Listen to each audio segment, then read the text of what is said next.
এজাজ আল মাহমুদ সুজন, পরিচালক প্রধান, coach, basic cricket coaching academy.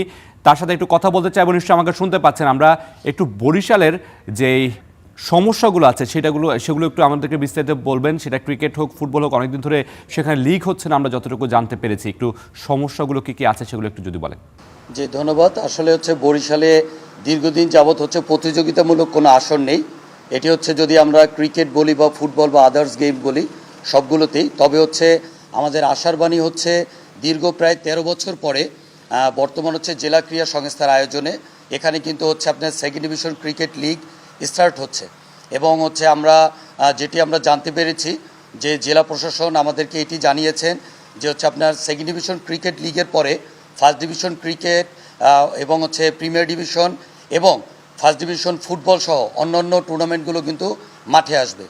এর পাশাপাশি আমাদের যেটি রয়েছে সেটি হচ্ছে আমাদের লোকালি আমাদের প্র্যাকটিস করার জন্য বা লোকাল টুর্নামেন্টের জন্য আমাদের একটি মাঠের প্রয়োজন, যেখানে হচ্ছে অবশ্যই হচ্ছে যে রেগুলার আমাদের এখানে টুর্নামেন্টগুলো হতে পারে।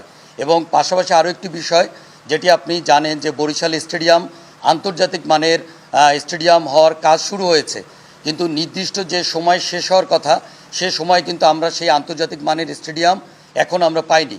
তবে খুব আশার বাণী আমরা যেটি হচ্ছে বর্তমান বিসিবি কমিটি আমাদেরকে জানিয়েছেন যে খুব রিসেন্ট আমরা হয়তোবা সামনে যে সিজন আপনারা যেটি আমরা যদি বলতে পারি যে বর্ষার পরেই শীতের যে সিজন সেই সিজন থেকে হচ্ছে আমরা এনসিএল বা ন্যাশনাল চ্যাম্পিয়নশিপ বা বিপিএলের মতন বড় আসর আমরা দেখতে পারবো। এবং আমার চোখে যেটি দেখা যে বর্তমানে সবচেয়ে বেশি দ্রুত গতিতে কিন্তু কাজ চলছে এবং খুব রিসেন্ট কিন্তু ফ্লাড লাইটেরও আমরা দেখেছি যে কাজ চলছে।